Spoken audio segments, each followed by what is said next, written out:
Shalom. Kol Halal Yahweh Bashim Abishai Bashim Rakakwadash.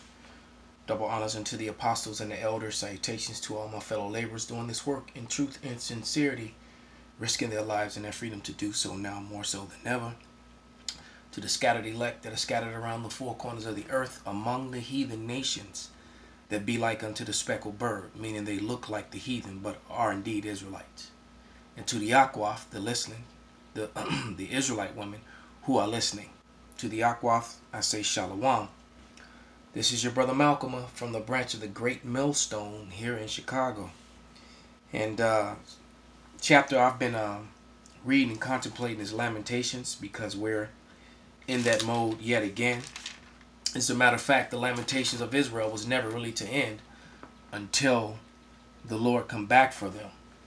All right, just setting in stone that the people over there in the land of Israel are not the people of the Lord, because they have too much wealth, too much power. There was a chart that was put up in the last sit down here in Chicago with the camp heads, and it was a list of all the owner operators of the major networks, and all the major networks are controlled by not only Edomites but those of the that follow Judaism, of the tribe of Amalek, and of course converts, because I'm sure they're all not Amalekites, but nevertheless they all use the star, that was it the star Remprat, I believe it's called, but those are not the people of the Lord. All right, and well, you know what? I've ran my mouth enough. Let's get right to the scriptures. This is Lamentation, and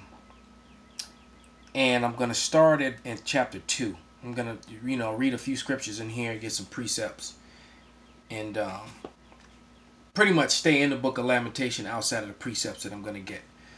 But this is Lamentations 2:1, and it reads, "How hath Yahweh covered the daughter of Zion with the cloud in his anger, and cast down from heaven unto earth the beauty of Israel, and remembered not his footstool in the day of his anger. Yahweh hath swallowed up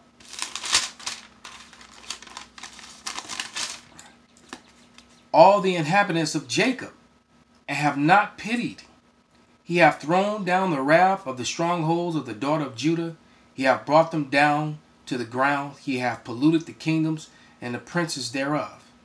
He hath cut off the fierce anger of all the horn of Israel." So Israel has no power, no military, no government, none of that.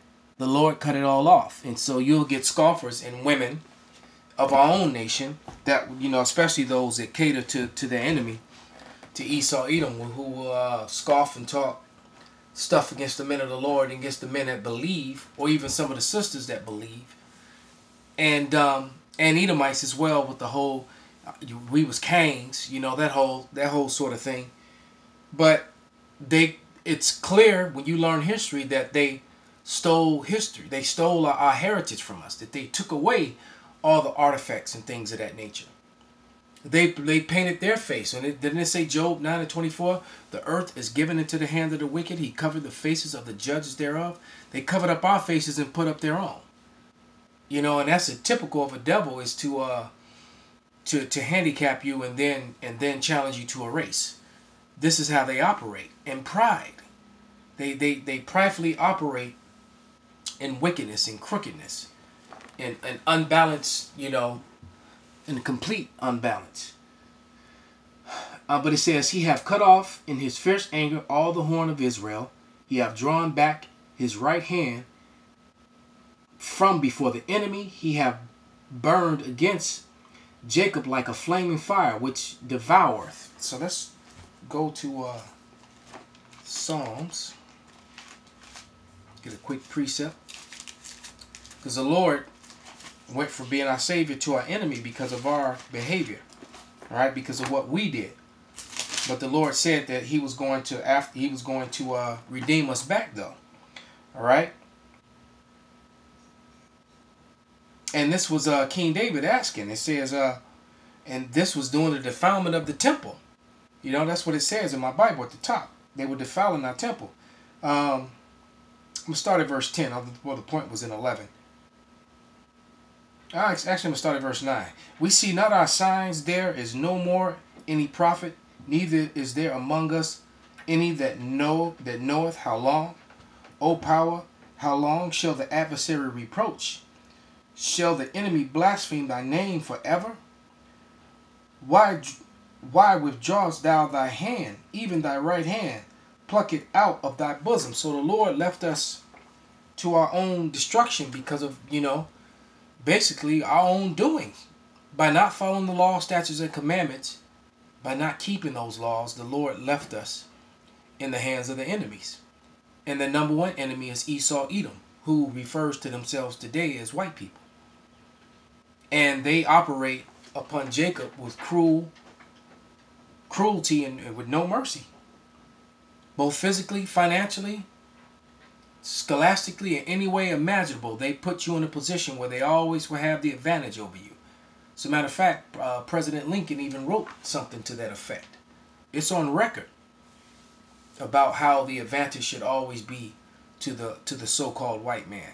And remember, they self-prescribed that label upon themselves in 1681 in Virginia. Can't bring that point up enough.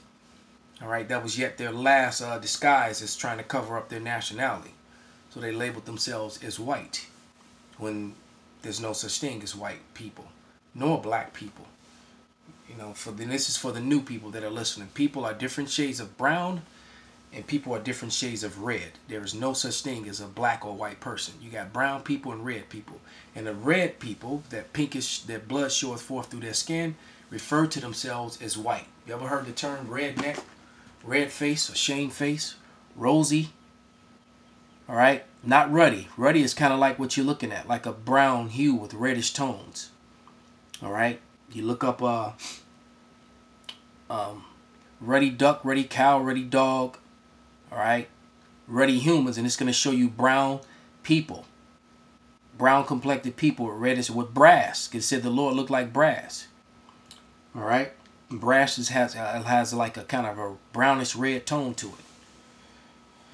Back to the scripture.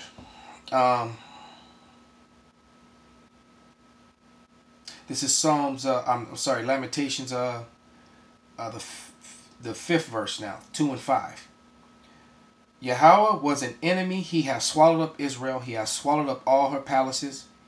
He hath destroyed his strongholds. He hath increased in the daughter of Judah mourning and lamentation. So he increased the mourning and lamentation within Israel and in Judah. That's both northern and the southern kingdom. And look at the state of so-called Hispanics, Native Americans. COVID is running through them. They're oppressed. They're broke. They don't have, they don't have sufficient jobs. Their families are torn apart. They're going through the same curses that Judah's going through now. All them jokes about Judah not being around and not being with his children. Well, now they're going through the same thing. All right. Hispanic women, multiple baby daddies and all that kind of mess. All right. And then we don't even need to talk about Judah. Whoa. But Israel out here catching it as a whole, both northern and southern kingdom. And it's going to get worse. But the good news is it's also going to get better. All right. This is, let's go back to Psalms.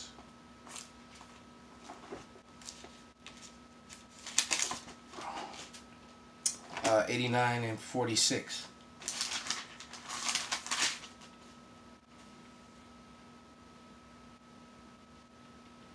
And it reads, How long, Yahweh, wilt thou hide thyself forever?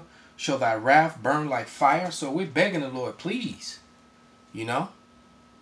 And the Lord is doing what he said he would do. The prophecies are coming to pass, man. And Esau is setting up to fill his belly, to set up his New World Order. And what you have to understand is that when his New World Order is established, when he's about to fill his belly, right, when they're going to implement it, the Lord is going to come and disrupt. So deliverance is at hand, man. It's close. But there's going to be a lot of pain and destruction and gnashing of teeth before it comes. That's for sure. You can't have one without the other. You can't have the bitter you can't have the sweet without the bitter. All right, let me check this precept real quick. So I don't know why I wrote that.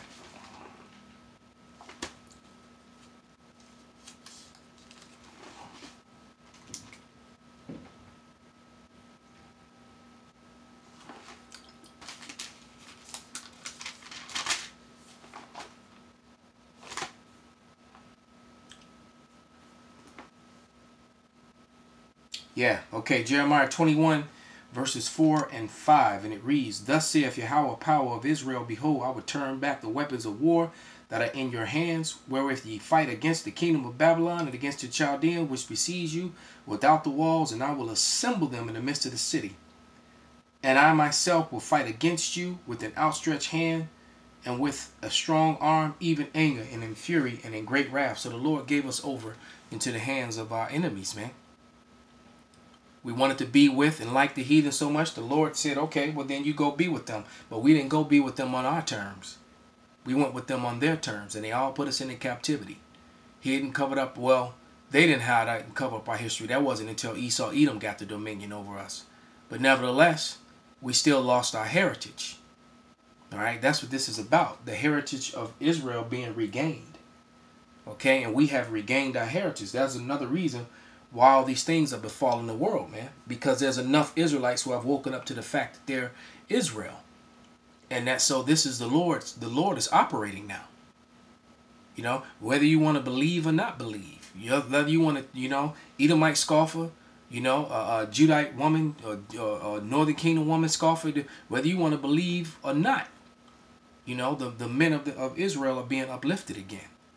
The real celebrities, because guess what? All of Hollywood and them celebrities are watching us. You best believe it. The rappers, they're watching us. They started wearing their beards because of us. And many other things that they're now doing. All right? Why? Because it's that time, and the curses are now falling upon the heathen nations. As a matter of fact, let's get that. And it's a beautiful thing. All right? Because sometimes, you know, I'm not going to sit up here in front. Like, I don't get a little nervous and a little worried about what I'm going to do, but I just keep my faith in the Lord, man. And I always pray that my spirit be greater than my affliction. And I advise you do the same. This is Jeremiah 30 and 7.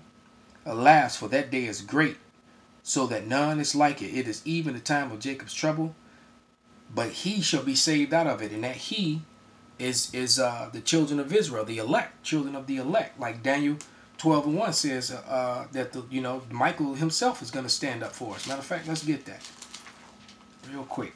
I wasn't planning on getting that, but it says, and at that time shall Michael, Daniel 12 and 1, and at that time shall Michael stand up, the great prince, withstandeth for the children of thy people, and there shall be a time of trouble such as never was since there was a nation, even at the same time, and at that time thy people shall be delivered, every one that shall be found written in the book. So all the elect are going to be saved out of this hell which is going to come upon earth, and it's going to be worse than I just think of the scariest movie you've ever seen.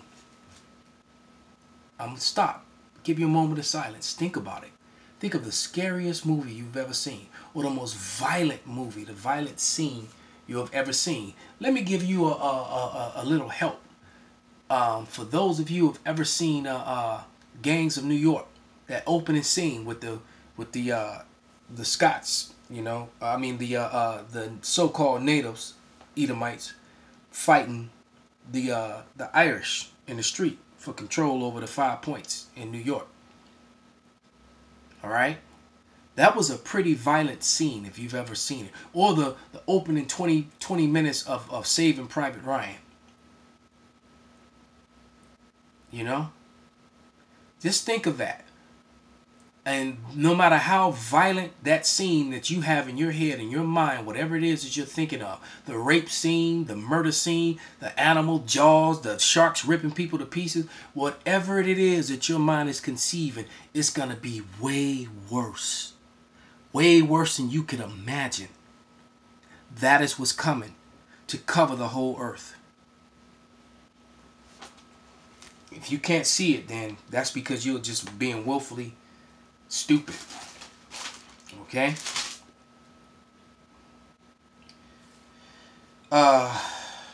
Matter of fact, I was just in Jeremiah 30. Let's go back there. Got a precept. Yeah, and it says, and I will satiate the soul of the priest with fatness, and my people shall be satisfied with my goodness, saith Yahweh. So the Lord is going to eventually redeem us out of this mess. But we still got to be tested, because the hour of temptation needs to come. And if you can, clearly see that this whole forced vaccination and microchip thing is at hand. As a matter of fact, it's knocking on the door. It's already rolling out west, and it's going to be moved right across. They're starting out, I think it's in Washington State, and it's starting to skip tracing out of Ventura, California, which is also how you know that Bobby Rush. Why would a so-called Negro in the state of Illinois institute something and it'd be started in a whole nother state all the way across country? Man, this is bigger than him. They just put his face on it. All right, how the hell the mayor of Ventura is gonna implement a rule that was created by a senator in the state of Illinois? Don't even make sense, man. All right, they put a face on it because yet again they're revealed, so they try to put a Jake's face on it. Old sellout politician. But you better believe any politician, anybody that's involved in politics is not for our people. That you can guarantee. All right, so let's go to Lamentations 5 verses 1 and 2, and it reads, "Remember, O Yahweh, what is come upon us. Consider and behold our reproach."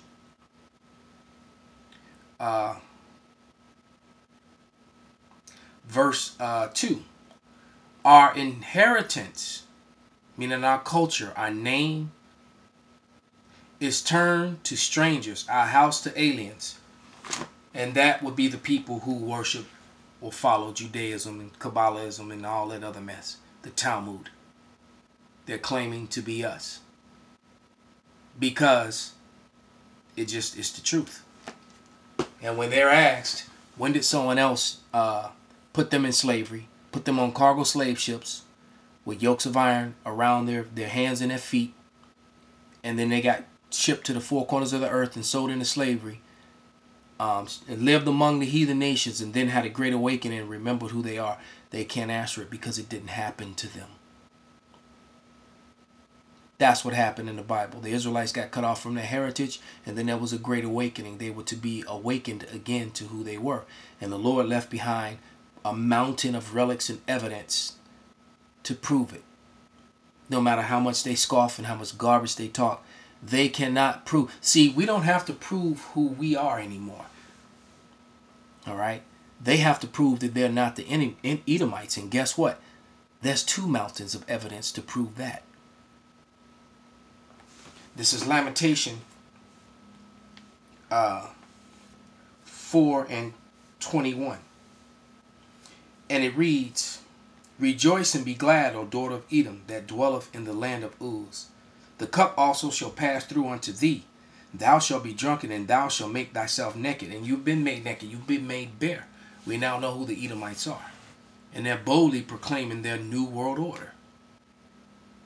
They're in their 666 with their this new, and that's the mark of a man. And that man is not Bobby Rush. All right, the mark of a man, meaning a people, a race. The mark of Edom. Obadiah 10. "The punishment of thine iniquity is accomplished, O daughter of Zion. He will no longer carry thee away into captivity. He will visit thine iniquity, O daughter of Edom. He will discover thy sins." And that's where we are. We're at that point. All right. So all hell is about to break loose in America very soon. Probably by the end of the summer, if we even make it through the summer, going into the fall. As prices continue to go up, as more and more people continue to lose jobs, work, there's more and more families and divorces are happening. There's going to be more increased violence, home invasions, robberies. all that racial skirmishes are happening all over the place. This is it. Call halal Yahweh Bashim Abashai, Bashim Rakakwadash, Wa Abba Shalom.